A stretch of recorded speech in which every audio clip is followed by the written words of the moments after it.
I was born in 1986, and funny enough, I had a really cool childhood and upbringing. I was adopted into a white family, I'm mostly Hispanic, and being into a military family to boot, which meant I was traveling a lot, experiencing new things, new cultures. Wasn't afraid of too much, and things that I was afraid of, I really learned very quickly and caught up on certain things that were just a fact of life. And that was pretty cool. I was very playful and I was very creative because I liked drawing and things like that, so I had a wild imagination, to say the least. Now, being a young imaginative boy such as myself, obviously growing up in the 90s, I was going to have to deal with some interesting media coming out, even some that was still left over from the 80s and some specially released in the 90s. And my childhood was exposed to interesting forms of media that were movies and television that would change my life forever. Now, this concept of video comes from the wonderful YMS, and since he's got this wonderful idea of childhood trauma and getting other YouTubers to talk about it, I figured why not talk about mine? And let's start with the ever so popular animated classic,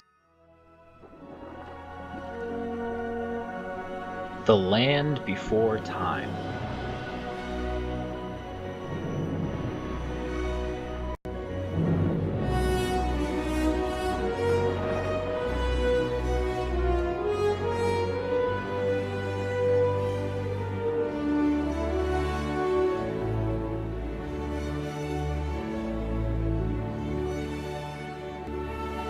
Now, while this film was released in 1988, I wouldn't go on to see it until 1993. Yes, 1993, the exact same year, another major dinosaur movie hit.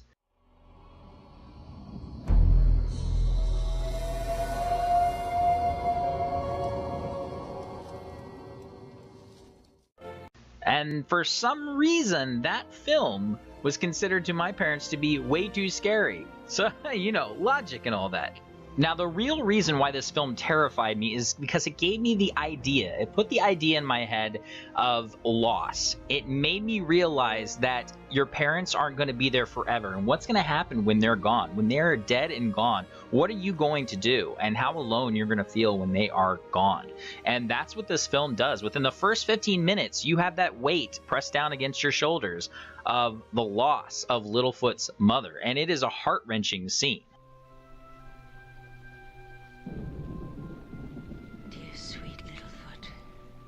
Do you remember the way to the Great Valley? I guess so. But why do I have to know? You're gonna be with me. I'll be with you. Even if you can't see me. What do you mean if I can't see you? I can always see you. Littlefoot, let your heart guide you. It whispers. So listen closely.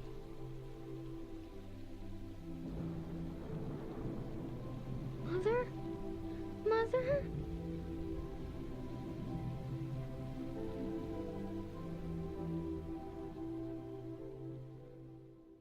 My God, I mean, after a scene like that, I need something a little bit more chipper, a little bit more upbeat. Maybe something from Disney or something.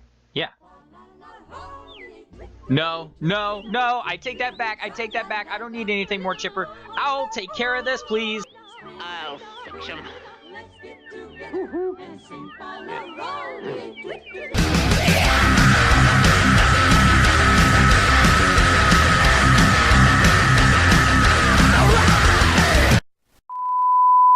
And while it has many sweet and genuine moments, it also has terrifying moments. Terrifying moments like this. No.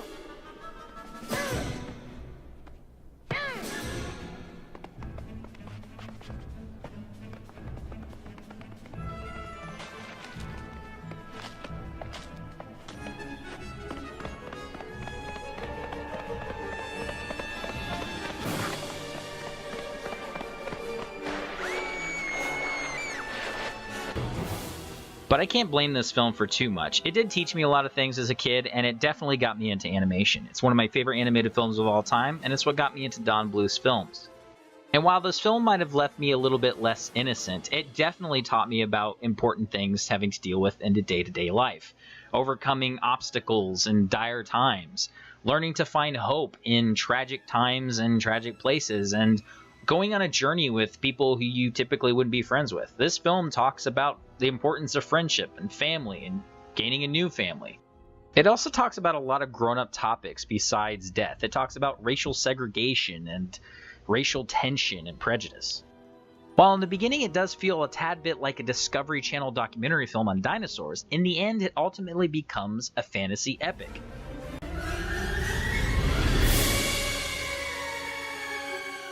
But even amongst all the drama, it still has some great character moments. Something. Me?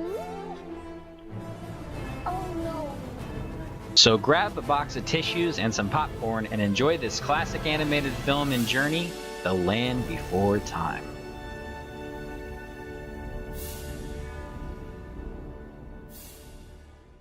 This next one is a show that I unfortunately grew up with, full of true terror. A show that I would never forget, that would haunt my dreams for the rest of my life.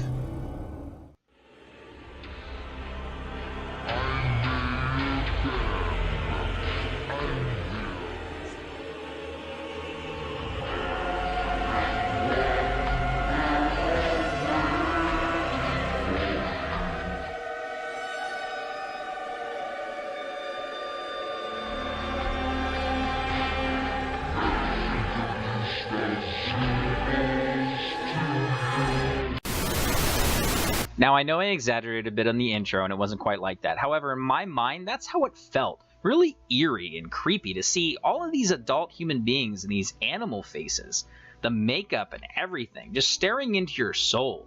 And they always try to invite you on these random adventures, these big grand adventures that you never even asked for. And they were so overly friendly about it too, which really made it off-putting. Now, I know a lot of my friends to this day still remember this show, and it's quite a classic. Came out in 1986, eerily enough, the exact same year I was born. So I have this weird special connection with this show, unfortunately. And these types of designs of characters just never did it for me, always put me off. In fact, let's take a look at all the horrifying characters now one by one, shall we? Oh god. Why am I doing this to myself again? A beaver who blows things up, invents things. Overly hyperactive bear. A crazy kangaroo lady. A lion who's an artist. Gay fox. Mentally unstable bird woman. And the most terrifying one out of the whole group, Mayor Ben, played by Ben Vereen. And that's how I knew him, as the evil Ben Vereen. And he terrified me dearly as a child. I mean, how could he not? Look at him. Watch this. Magic and wonder are waiting for you.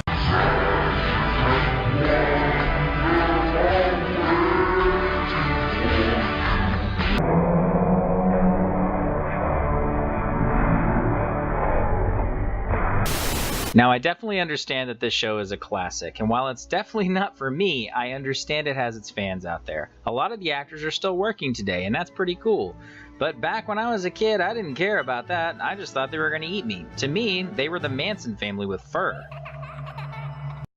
Emmy and Tony Award winner Ben Vereen brings his incomparable showmanship. I love my work. I give forth everything I can because the people who are watching the show should receive it all. So we give forth all we can to say we appreciate it, and here's a little bonus, you know. Oh my god! Marvelous place, and each character has his or her own little piece of Zoobilee Zoo is an imaginary land that is inhabited by 7 Mayor Ben Vereen is the head Zoobilee. Hi, Zoobaroos. We have What's It Kangaroo. Oh, I feel funny. I think my bleach is wearing off. We have Bravo Fox. I can't do it anymore. I gotta turn this off. Builder Beaver, who is the Off. builder and inventor. Come on, off the screen. Kidding me. Oh god. Oh god, oh no. It's taking over my computer. No!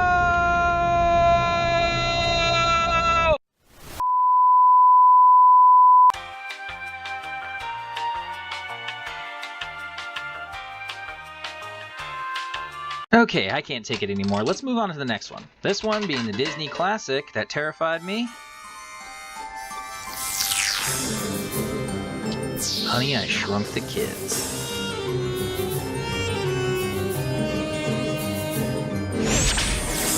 Every once in a while, there's a film that comes along that intrigues you to go on a grand adventure, but at the same time traumatizes you. That is this film, a family-friendly adventure that was released in 1989.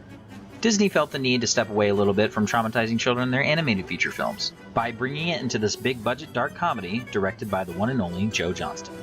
His directing debut, might I add, and even by today's standards, it's a technical marvel balanced with well-rounded comedy. You report some missing children? Oh, there must be some mistake. Ours are in the backyard. Right, honey? Along with the really hilarious sequences in this film, there are also many terrifying scenes. Scenes of things always constantly wanting to kill these kids. And my God, is it a death run and a half. There are giant bugs, including a very famous horrifying scene with a scorpion. Scenes where the kids discover that the lawn is the size of a jungle. Even the parents go through some terrifying stuff. And don't even get me started on the giant bee attack scene. It's pure insanity, but man is it fun.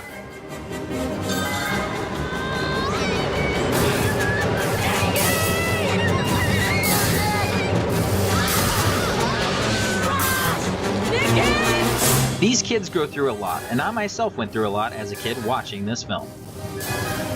So if you like films from the 80s and you like sci-fi adventure classics, then you just might enjoy the insanity that awaits you in this movie. And while I don't want to say too much about the film itself as to not give away any of these surprises, it's in my top 10 favorite films of all time, and you should definitely check it out. And who knows, I just might review it one day.